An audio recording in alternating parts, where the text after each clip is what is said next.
What if I told you Donald J. Trump isn't just fighting political opponents at home, he's fighting the entire world?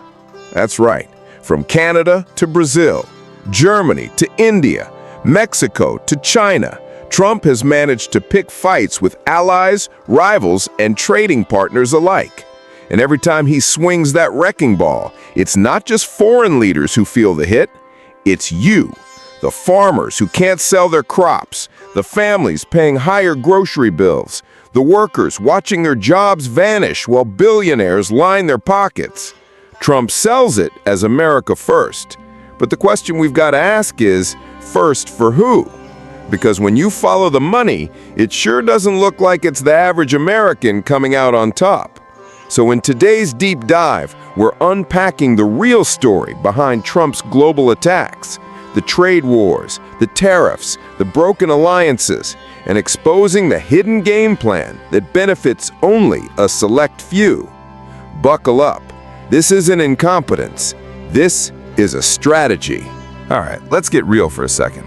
People ask me all the time, why does Trump seem like he's attacking the entire world? Like, it's not just his rivals at home, not just Democrats, not just the media, it's literally entire countries. Brazil, Canada, Mexico, Germany, China, India, even our closest allies.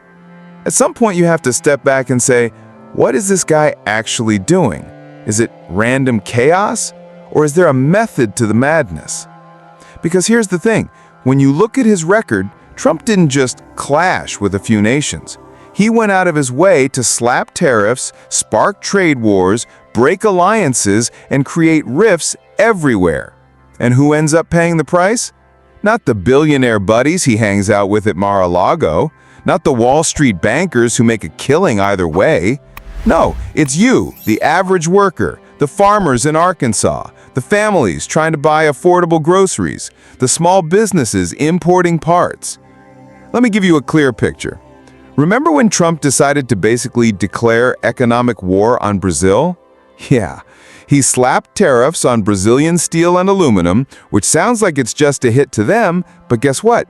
It raises costs for U.S. companies and drives up prices here at home. Coffee, ground beef, soybeans, all went up. Suddenly, farmers in states like Arkansas, Iowa, and Kansas were panicking because they couldn't sell their crops.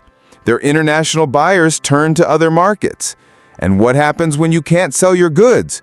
You either eat the losses or you go begging to the government for bailouts. And let's pause on that for a second. These farmers, a lot of them hardcore Trump supporters, were basically sounding the alarm. We're cooked unless Washington cuts us a fat check to bail us out. Now, I'm not against bailing them out. Farmers feed the country. They shouldn't have to go under because one guy wants to play trade war roulette. But let's also keep it real. These same folks were screaming bloody murder when students were asking for relief from crushing debt. No handouts, pick yourself up by your bootstraps. But the second their soybeans are rotting in a warehouse, suddenly government bailouts are patriotic? Come on, man. But it didn't stop with Brazil. Trump slapped tariffs on Canada, one of our closest allies, for crying out loud. He went after Mexico, India, Germany, the European Union as a whole. Even South Korea, which literally has U.S. troops stationed there as a shield against North Korea, got smacked with threats of tariffs. Like, who does that? Who alienates their own allies while cozying up to dictators like Kim Jong-un and Vladimir Putin? It's upside-down world. And the excuse was always, we're protecting American jobs. That was the slogan. But when you dig deeper, it doesn't hold up. Tariffs are basically a tax on American consumers. You make foreign goods more expensive, which sounds like it'll help local industries, but in practice, all it does is jack up prices for everyone here. And you know what happens next? Companies raise their premiums, businesses raise their prices, and suddenly your insurance bill, your grocery bill, your rent, it all climbs. We actually saw this play out in the health sector. Insurance premiums shot up, the largest increase in 15 years, and the companies straight up cited Trump's tariffs as part of the reason. Think about that. Medical equipment, surgical supplies, pharmaceuticals, all that stuff is tied into global trade. Jack up the prices on imports, and bam, your hospital bill goes up. Your insurance skyrockets. It's like a hidden tax, but one that you can't escape because you need health care. And at the same time, Trump was cutting subsidies to Obamacare, gutting Medicaid, and slashing programs that millions of Americans depended on. In his first term alone, around 2.7 million people lost health care.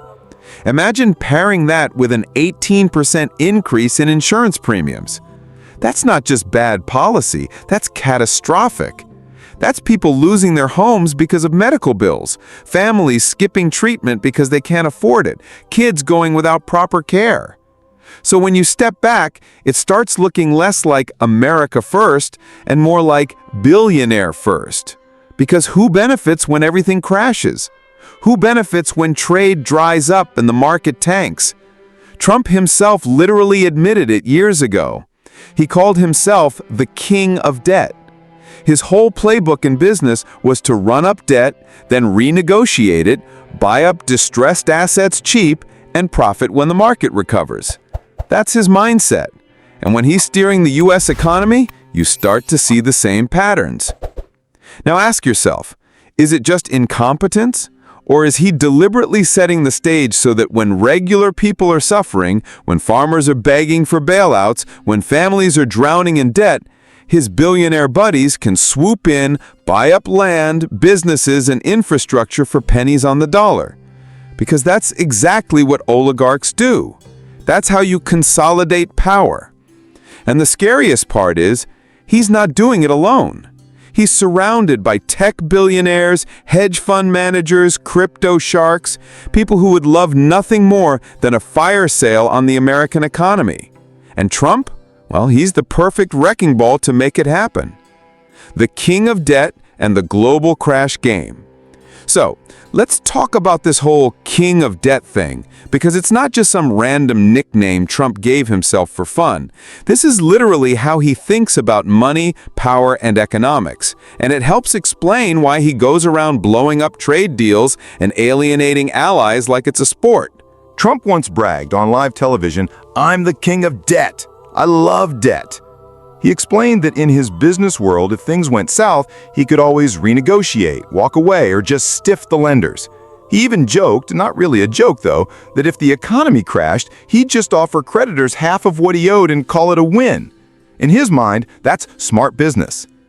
Now think about how terrifying that mindset is when you apply it to the entire U.S. economy. The man literally views recessions and market crashes as opportunities. He looks at pain and chaos not as disasters to avoid, but as discounts in a clearance sale. He thinks, hey, if everything goes under, I can scoop it up cheap, and then when it rebounds, I'll be richer than ever. That's not leadership. That's vulture capitalism on steroids. And here's the kicker. He's not the only one who thinks this way. He's surrounded himself with billionaires who thrive in downturns. Robert Reich, former labor secretary, pointed out something really damning. Trump might actually want a recession, because a recession drives down the value of real estate, companies, and stocks. And who benefits? Trump and his billionaire club. They can buy up assets for pennies, sit back while regular folks suffer, and then ride the wave up when the market recovers. It's like a rigged casino. Heads they win, tails you lose. But let's connect the dots here. If Trump's philosophy is basically, I win when everyone else loses, then of course he's going to attack the world. Of course he's going to slap tariffs on Canada, Mexico, Brazil, Germany, India, China, you name it. The global economy is interconnected. You squeeze one part, you create ripple effects everywhere. Farmers can't sell soybeans, steel prices rise, insurance goes up, unemployment ticks higher. Slowly the system starts breaking down, and in the rubble, Trump and his crew swoop in. That's why it feels like every decision he makes is tailor-made to hurt working people. Because honestly, it is. Look at the big tax bill he pushed through. $4 trillion added to the debt and deficit. The rich got massive tax cuts, while the lower and middle class actually saw hikes once the dust settled. Medicaid was slashed by hundreds of billions of dollars.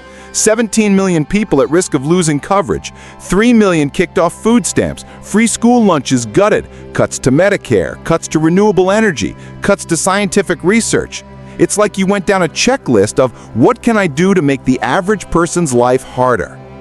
And the irony is, while he's pretending to be this champion of the forgotten man, every move is designed to consolidate wealth and power at the top. That's the scam. That's the con.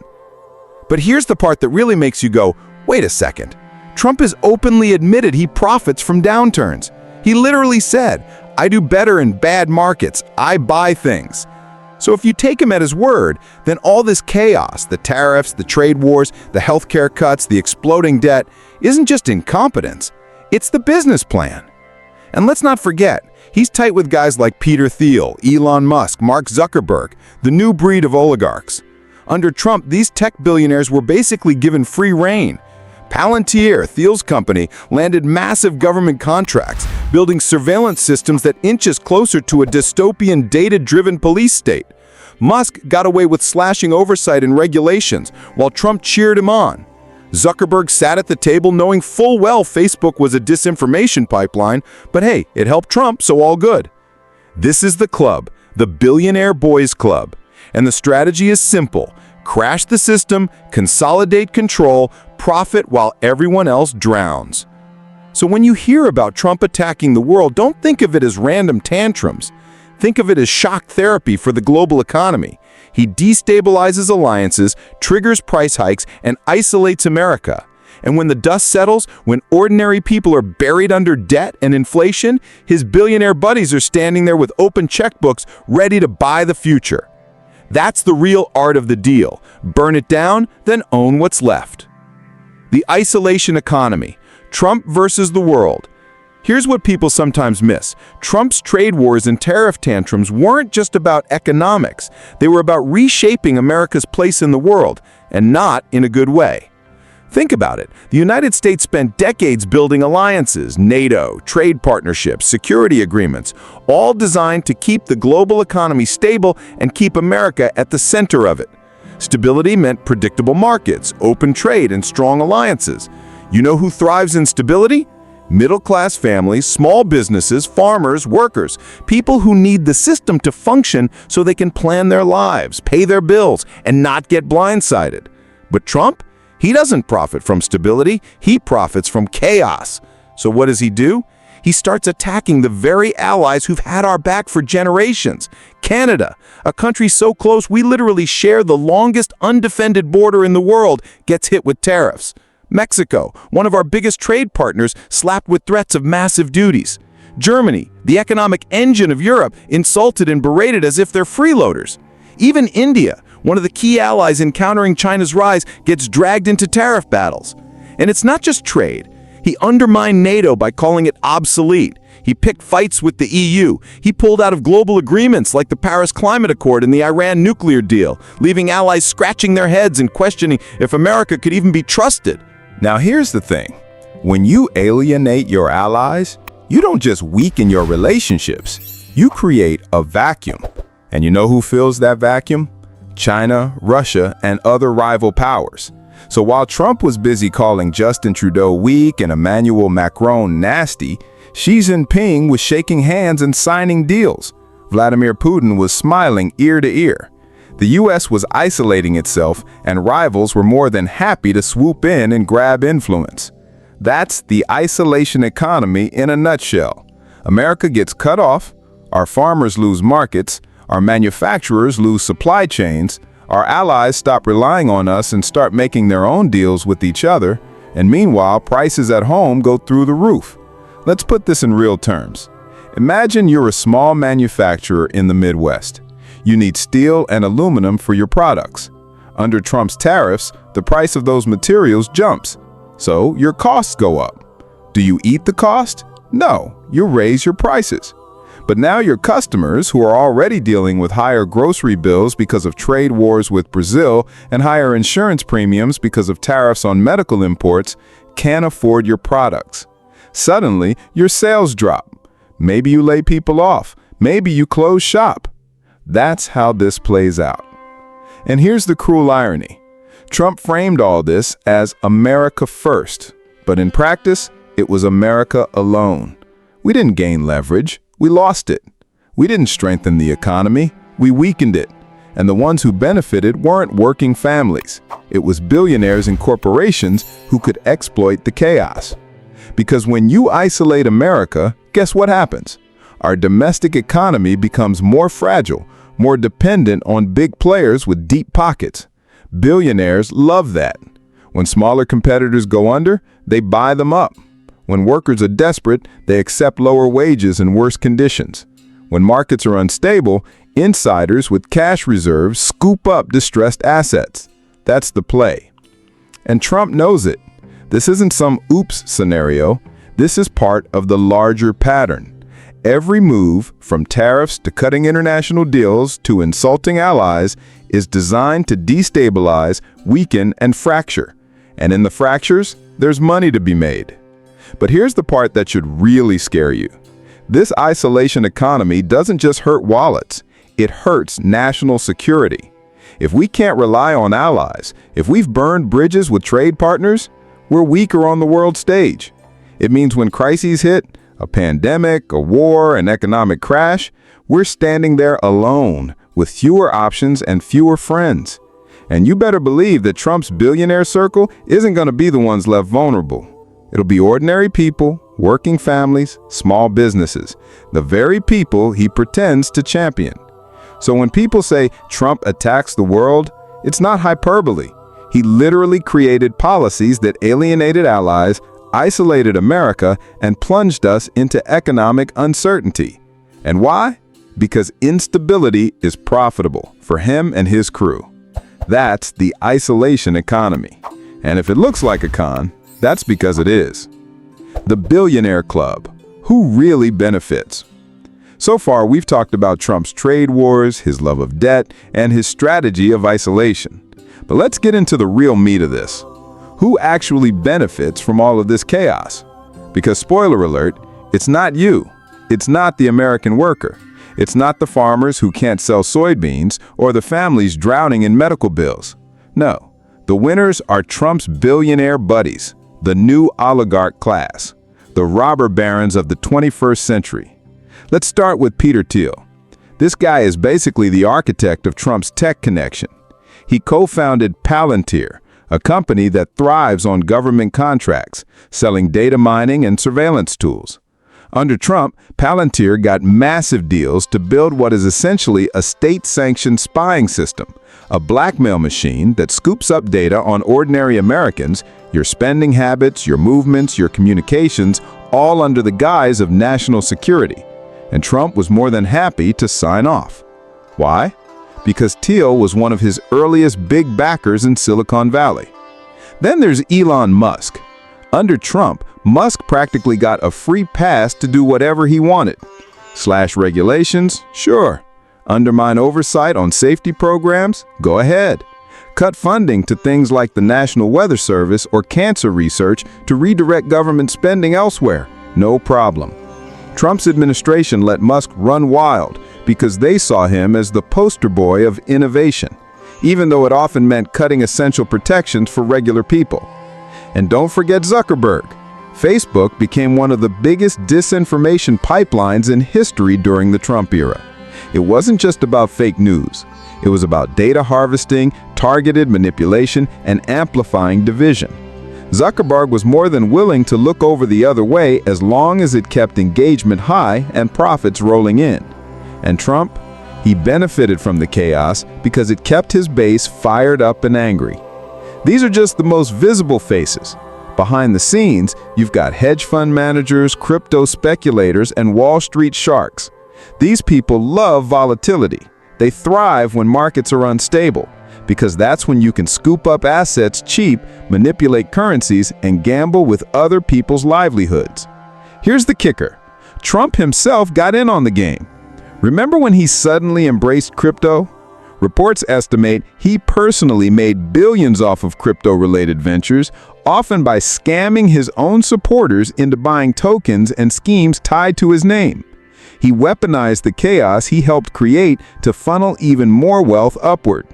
So what does this billionaire club want? Control.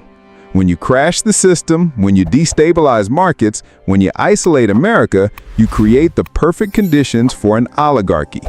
Ordinary people are too busy struggling to survive. Small businesses can't compete. Democratic institutions are weakened. And who steps in? The billionaire class.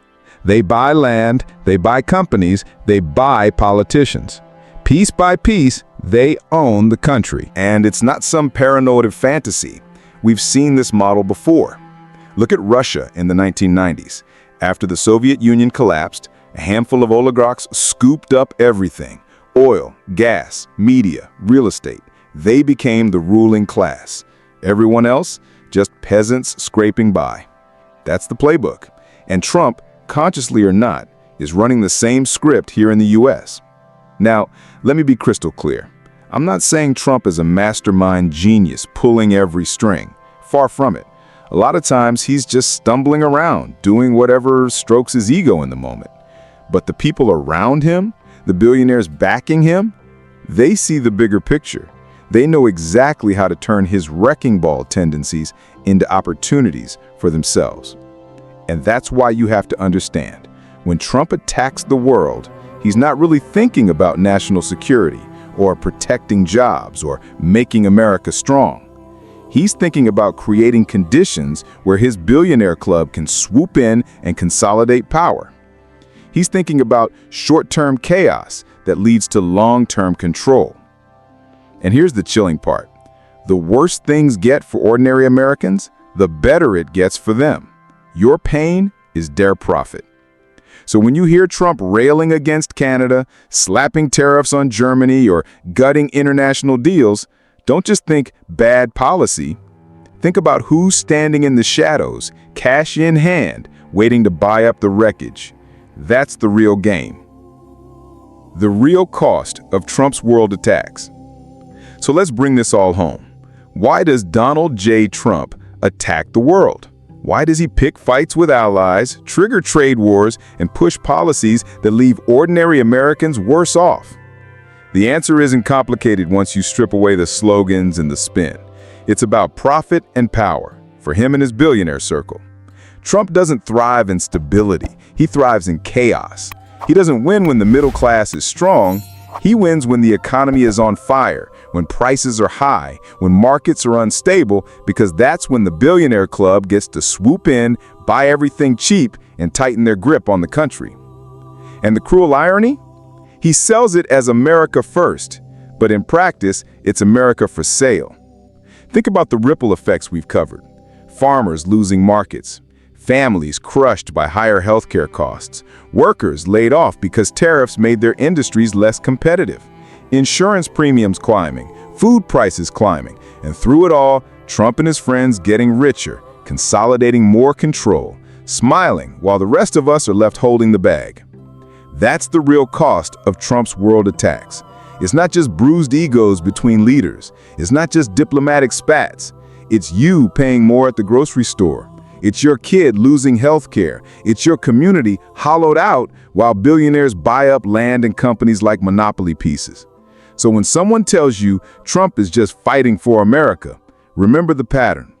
Every fight he picks, every alliance he shatters, every policy he pushes, the winners are always the same. And it ain't you. It's the billionaire club. It's the oligarchs. It's Trump himself. And that, my friends, is why Donald J. Trump attacks the world.